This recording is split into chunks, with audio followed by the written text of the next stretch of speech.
Well, it has been an exhaustive and an extensive coverage that Times Now has been getting for our viewers. And this morning, again, as we talk about with the state dinner which is underway in the Washington, D.C., it is a new chapter that has now evolved in the India-US ties. Well, at the joint press conference with President Biden at the White House, Prime Minister Modi asserted that for the partnership between India and US, even the sky was not the limit. So the Prime Minister has been saying that the most important pillar of the India-US relationship was its people-to-people ties, that more than 40 lakh people of Indian origin were actually contributing to the development and the growth story of America. He also highlighted that the two biggest democracies of the world can together contribute towards global peace and stability. Listen in. आज का दिन भारत और America के संबंधों के इतिहास में एक विशेष महत्व रखता है। आज की हमारी चर्चा और हमारे द्वारा लिए गए महत्वपूर्ण निर्णयों से हमारी कॉम्प्रिहेंसिव ग्लोबल स्ट्रेटेजिक पार्टनरशिप में एक नया अध्याय जुड़ा है। एक नई दिशा और नई ऊर्जा मिली है। Well, even as the US President Joe Biden has hailed the partnership between the two nations, calling it one of the most consequential in the world. Well, Joe Biden said that the partnership was stronger, closer and more dynamic, and that together the two nations were unlocking a shared future of unlimited potential. A partnership that is among the most consequential in the world, that is stronger, closer and more dynamic than any time in history. Mr. Prime Minister, we've met many times over the past few years, most recently in Hiroshima at the G7 summit, and each time I was struck by our ability to find new areas of cooperation. Together, we're unlocking the shared future of what I believe to be unlimited potential. Well, right from defense to space to technology, India-US have signed several key deals which are expected to bolster the relationship between the two nations, even as the United States is looking also to counter China's growing might. प्रधानमंत्री नरेंद्र मोदी और Joe Biden की press conference अभी यहाँ पर खत्म हुई है और दो चार बड़ी अहम बातें कही गई हैं। एक, भारत की प्रधानमंत्री नरेंद्र मोदी ने घोषणा की है कि भारत और अमेरिका के बीच जी फाइटर जेट इंजन्स की टेक्नोलॉजी ट्रांसफर की जो डील होनी थी वो हो गई है और वो दोनों देशों के लिए बहुत इंपॉर्टेंट है। इसके अलावा यहाँ पर सवाल जब पूछा गया जो बाइडेन से कि भारत की डेमोक्रेसी को लेकर, लोकतंत्र को लेकर आपकी पार्टी के कुछ सांसदों ने सवाल उठाए थे, पूछा था, तो उन्होंने बहुत स्पष्ट तौर पर कहा कि अमेरिका और भारत दोनों की डीएनए में लोकतंत्र है। यानी ये सीधा सीधा जवाब उन तमाम लोगों को था जो भारत में लोकतंत्र को लेकर सवाल उठाते हैं।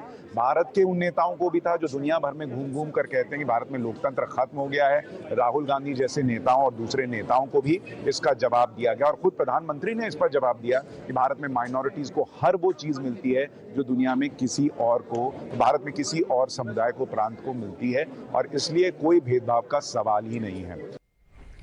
All right, let's open this up and welcome our guests on the broadcast to help us decipher what these handshakes, the hug, the bilateral talks, the joint statements mean for ties between both the nations and the message that it sends out for the Indo-Pacific region.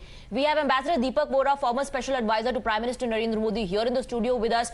We're joined by Abhijit Ayar Mitra, Senior Fellow IPCS, Dr. Rafiq Dosani, Director, RAND Center for Asia Pacific Policy, Daniel Markey, Senior Advisor, South Asia, United States Institute of Peace. We also have Dr. Jonathan Ward, author of The Decisive Decade and China's Vision of Victory, founder and president of Atlas Organization. Good morning to all of you. I want to first go across to Dr. Dosani. Dr. Dosani, what we've seen is great honor bestowed upon Prime Minister Narendra Modi. What we've seen is cementing of ties between India and US. What does that mean? You know, very simply putting it, what does that mean as far as US commitment towards India is concerned in the Indo-Pacific region? So I think the big outcome of this momentous occasion is that the US is signaling that it wants India to be a great power. And to be a great power, then you have to be able to do more than just say, we'll sell you defense equipment. We want to be a good trading partner. It means a strategic partnership where both sides say, what are our joint goals?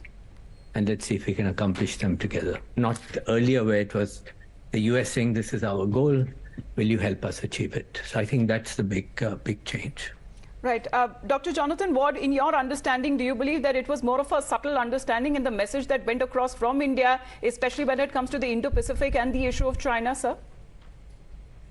No, I think this is actually a very big and important moment for the United States and for U.S.-India relations. I was actually invited to Prime Minister Modi's speech in Congress, and it was just a very inspiring moment. I think you rarely see the United States coming together around an issue, but we come together around China because it's an adversary, and we're coming together now around India because it is a great potential friend. So I think the subtlety was not lost, because in the United States, our conversation on the strategic challenge from China has become so robust that one of the clearest possible answers is, as President Biden said, to have this defining, anchoring partnership between the United States and India that may well define the course of the 21st century. So I think that was lost on no one, and how we manage our shared challenge of China's rise and China's hostility to many of the world's nations and institutions is something that we can shoulder together, and I think that was clear to all.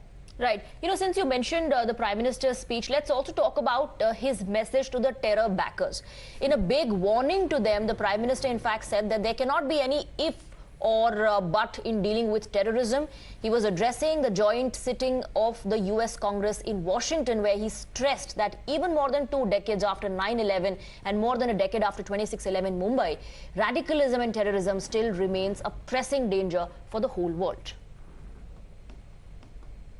Yes, and I think as we transition to a strategic and security framework of major power competition where we have to deal with a Russia-China axis, the U.S. is a little bit less focused in that sense on terrorism. But of course, those elements are still part of our national security strategies. We realize that beyond the challenges from China and Russia, we also are still dealing with global terrorist groups, and that will remain a priority for U.S. national security, and something that we will probably all address together and continue to address throughout the U.S. alliance system, and perhaps in partnership with India going forward.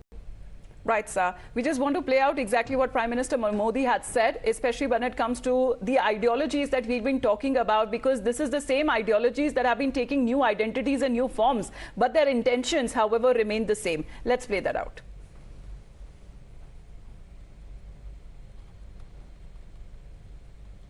More than 2 decades after 9/11 and more than a decade after 26/11 in Mumbai, radicalism and terrorism still remain a pressing danger for the whole world. These ideologies keep taking new identity and forms, but their intentions are the same. Terrorism is an enemy of humanity, and there can be no ifs and buts in dealing with it.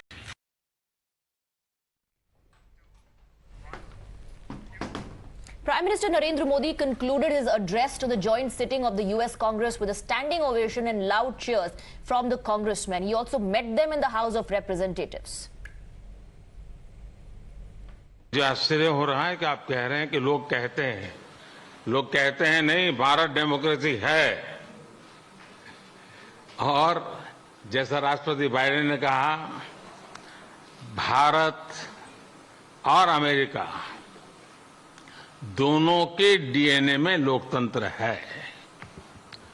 लोकतंत्र हमारा spirit है, लोकतंत्र हमारी रगों में है, लोकतंत्र को हम जीते हैं, और हमारे पूर्वजों ने उसको शब्दों में ढाला है संविधान के रूप में, और हमारी सरकार लोकतंत्र के मूलभूत मूल्यों को आधार लेकर के बने हुए संविधान के आधार पर चलती है।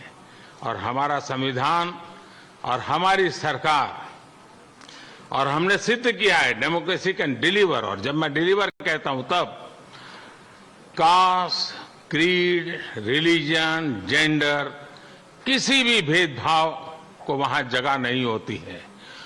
और जब हम लोकतंत्र की बात करते हैं तब अगर ह्यूमन वैल्यूज नहीं है, ह्यूमैनिटी नहीं है, ह्यूमन राइट्स नहीं है, फिर तो वो डेमोक्रेसी है ही नहीं। और इसलिए जब आप डेमोक्रेसी कहते हैं, जब डेमोक्रेसी को स्वीकार करते हैं और जब हम डेमोक्रेसी को लेकर के जीते हैं, तब डिस्क्रिमिनेशन का कोई सवाल ही नहीं उठता है। और इसलिए भारत सबका साथ, सबका विकास, सबका विश्वास, सबका प्रयास, उन मूलभूत सिद्धांतों को लेकर के, और इसलिए हम चलते हैं। भारत में सरकार के जो बेनिफिट्स हैं वो एक्सेस टू ऑल है, जो भी उसके हकदार हैं उन सबको मिलते हैं। इसलिए भारत के लोकतांत्रिक मूल्यों में कोई भेदभाव नहीं है, न धर्म के आधार पर, न जाति के आधार पर, न उम्र के आधार पर, न भूभाग के आधार पर। Well, that was the Prime Minister reiterating his motto at the US Congress address when he said that Sabka Saath, Sabka Vikas, Sabka Vishwas and Sabka Prayas is something that would be relevant to India's growth story. But there was another subtle message, especially when it comes to the opposition, in particular Rahul Gandhi, to the Prime Minister's speech. There will be and there must be a contest of ideas at home. But we must also come together as one when we speak for our nation.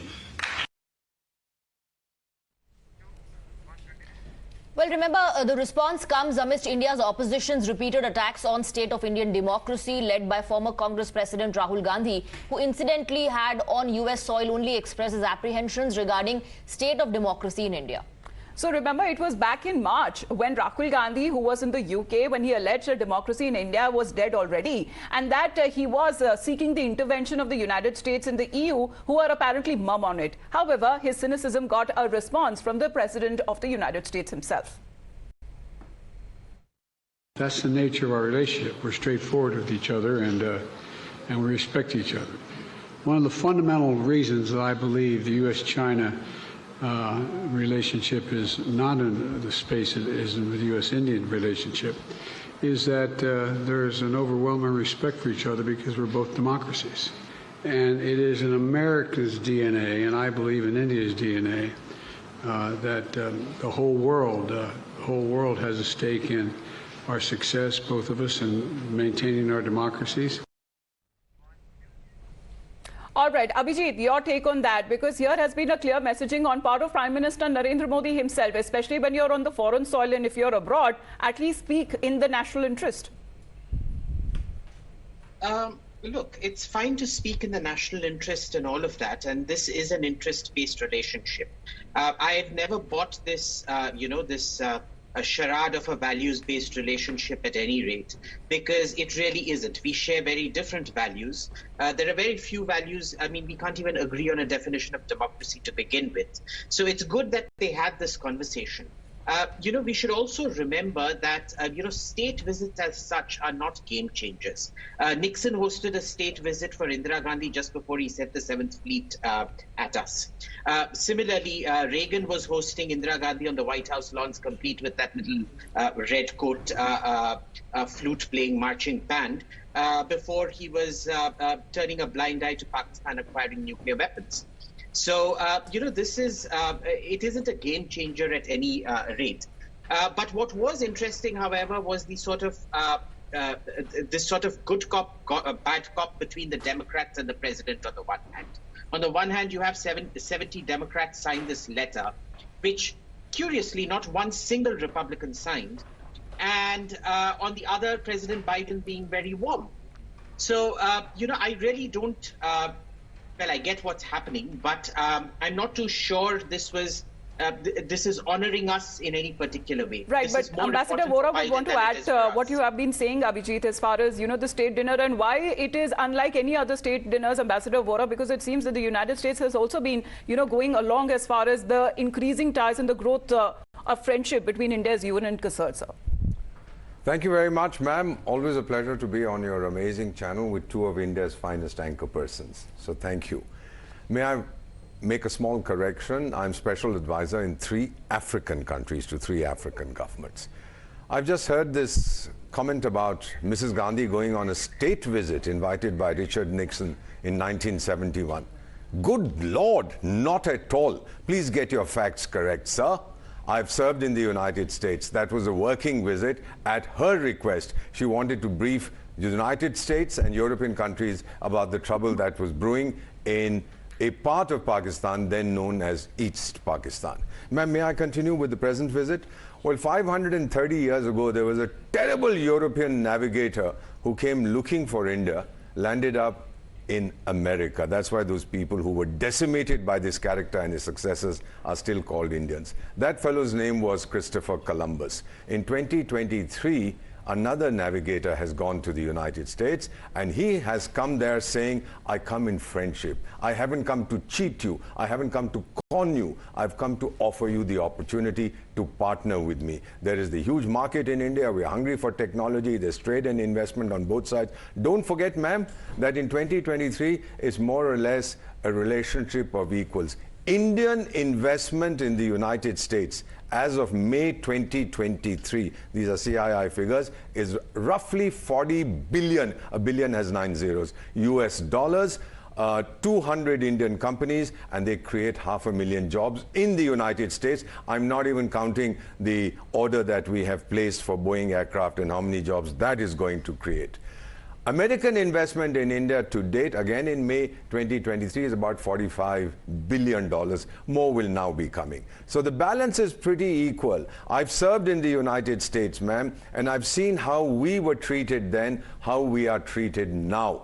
The contrast couldn't be more stark. Let me put it to you, give me another half a minute. The Soviet Union collapsed. America was drunk with power. We talked about the end of history. My teacher in the United States, Francis Fukuyama, wrote a book. An American senator said, when the world dials an emergency number, it rings in Washington. This was the madness of power. And then, of course, there were only 2 things they wanted from India in the 1990s. Roll back your nuclear program, abolish your missile program. You're too young, but if you find out, there was the great scandal at ISRO, etc., and one of India's finest cryogenic scientists, Professor Nambi Narayan, was treated very shabbily. That was America's perception. But then 2001 happened. And suddenly America said to us, hey guys, you've been talking about terrorism. Where's the file you gave us? We gave it to them. And then the closeness began to come when America came down to earth. So this visit, ma'am, America is a young country with a young civilization. We are a young country with an ancient civilization. In this visit, America has rediscovered its priorities. And it knows that its topmost priority, because the only 2 attacks on the American mainland have come from Asia. Japan in the Second World War and Pakistan, Afghanistan in 9/11. They have discovered this now, that the threats to them have come from Asia. China is another threat. And the barrier that can give them stability in Asia is a nation, you've heard its name, it's called India. So in fact, you're talking about the transformation from dictating terms to looking at India as an equal partner. I also wanted to go across to Daniel S. Markey with a question on the changing dynamics now in the Indo-Pacific region, Dr. Markey, on how China is looking at this entire meeting. You're an expert on international security and diplomacy. Help us understand how unsettled China would be. Yeah, there's no question that Beijing would be looking at this state visit with some level of discomfort. And from a Washington perspective, that's not a bad thing. For your viewers, they may not have followed it as closely, but of course, here in Washington, we watched just as earlier this week, Secretary of State Blinken visited China with a clear intention of trying to arrest a downward slide of late in the U.S.-China relationship, trying to recover from some major issues, including the balloon that flew over the United States and so on, trying to get back to some degree of normal, such as it is in a globally competitive relationship. So that's the context here. And that is followed And by the way, those meetings, though they went, I guess, reasonably well, they weren't warm. Neither side characterized them terribly positively. They were followed by what's either a gaffe or an intentional comment by President Biden about Xi Jinping and him being a dictator. Right. And that's followed by a very warm reception of and of Prime course Minister it was Modi. evident as far as the the relations and the warm hug and the handshake that was being seen, and what President Biden has been saying, that especially when it comes to India-US relations are far much greater, especially when it comes to US having relationship with other countries as well. And that is evident with the state dinner especially being hosted in the honor of Prime Minister Narendra Modi. Thank you very much, gentlemen, for taking out your time, and good night for the guests who are joining us from the United States of America. We will be tracking this extensive, exhaustive coverage right here on Times Now. Stay with us.